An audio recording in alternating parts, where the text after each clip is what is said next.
Şimdi biz aslında defaatle bunu dile getirdik. Bir kere ismine karşı çıkarak başlayalım. Yani karnaval, festival dediğimiz şey bir kere bize ait şeyler değil.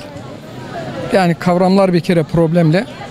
Biz bu konuda her ne yapılıyorsa, bu bir etkinlik olur, organizasyon olur, bir dizi çekersiniz, tiyatro yaparsınız, müzik yaparsınız.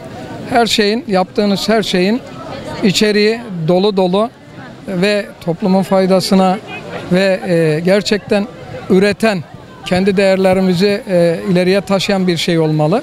Dolayısıyla ismiyle bile başlangıç problemli.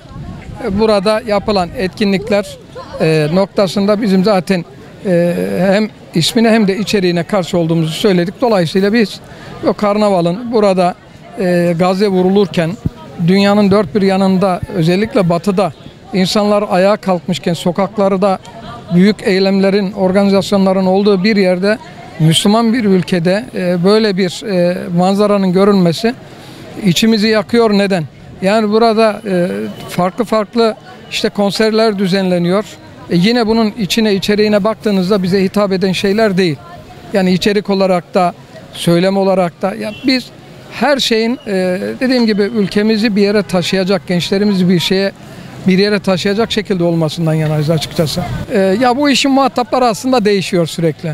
Yani Adana'da buradan herhalde 8-10 yıl içerisinde bir rakı festivali diye bir rezalet başladı ki şu an üzerinde durduğumuz çevresinde gerçekten atalarımızın güzel miraslar bıraktığı işte Ramazanoğlu malum burada medrese açmış, Ulu Camimiz var, Vali Ziya Paşa'nın mezarı var ve böyle bir ortamda buraya illegal bir şekilde valilikten izinleri yok, gidiyorlar, ne yapıyorlar burada? Masalar açıyorlar, işte içki alemler artık büyüye büyüye büyük bir organizasyona geldi ve biz Adana Sivil Toplum Kuruluşları olarak buna tepkimizi koyduk ve gereken tavrı net bir şekilde meşru zeminde ortaya koyduk. Biz bu noktada bu şehrin yöneticilerine gidip müracaat ettik. Bunun doğru olmadığını, kaldı ki bu ülkenin Cumhurbaşkanı bırakın alkolü, tütüne karşı.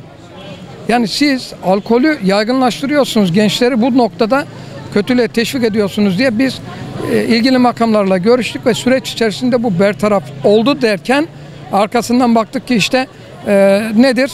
Kebap Şalgam Festivali adı altında masaya işte kebabı koydular, şalgamı koydular ama yanına rakıyı koydular. Ondan sonra da sosyal medyadan resmen bu kadar duyarlı insanı tahrik edercesine paylaşımlar yapmaya başladılar. Biz yine gittik, ilgili mercilerle görüştük ve eylemlerimizi yaptık. Yine meşru zeminde bir şiddete bulaşmadan ve çok şükür bu bertaraf oldu ama maalesef bu işin gerisinde artık beyin gerisi kim olduğunu bilmiyorum ama tekrar devreye girdiler. Ondan sonra Lezzet Festivali dediler, başka isimler koydular ve en son üzgünüz. Önce sevindik. Dedik ki devlet bu işe el attı, revize edecek.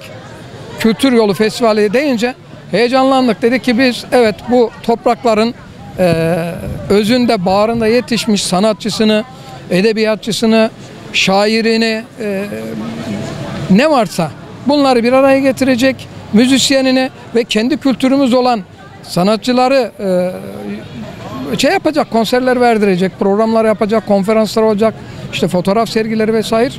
Ama maalesef şu an geldiğimiz noktada üzgünüz. Ve buradan ben çok net bir şekilde kınadığımı belirtmek istiyorum. Yani bugün Rio Karnavalı'nı aratmayan bu etkinlikler bizim midir Allah aşkına? Ben bugün yetkililere soruyorum. Bakanlığa inşallah bu sizin vesilenizle duyurulur. Ben soruyorum. Kaç tane Türkiye'de yaygın bir şekilde, seri bir şekilde Ramazan etkinliği yaptınız? Bu toplumun maneviyatına katkı koydunuz. Eğer yok diyorsanız ki yok, o zaman bir festival yerine bir kendi kültürümüz, kendi geleneğimizi Ramazan etkinlikleri adı altında ne yapalım? Bir etkinlik yapalım. Kendi sanatçılarımız gelsin, şairlerimiz gelsin, edebiyatçılarımız gelsin, hocalarımız gelsin, konferanslar versin, fotoğraf sergileri, resim sergileri, çocuklara yönelik yarışmalar, tiyatrolar, yapılacak o kadar çok güzel şey var. Yani şu şehirde biz Ramazan'ın gelip gittiğini bilmiyoruz. Niye? Çünkü böyle bir organizasyon yok ki. yapılmıyor. Dolayısıyla biz burada kültür, sanat, edebiyat, etkinlik vesaire bunlara karşı değiliz. Biz batıdan ithal edilmiş ve batı kültürünü empoze etmeye çalışan gençlerimizi, çocuklarımızı, ailelerimizi ifsad edecek veya eden bu tür adı ne olursa olsun yapılacak şeylere karşıyız. Bundan sonra çok daha farklı plan programlarımız var. Yine meşru zeminde ne yapacağız? Eğer revize edilmezse biz bu yapılacak etkinliklere o zaman binleri değil 10 binleri ne yapacağız? Bütün kurumlar olarak geleceğiz, orada açıklamalarımızı yapacağız ve telin edeceğiz, tepki vereceğiz.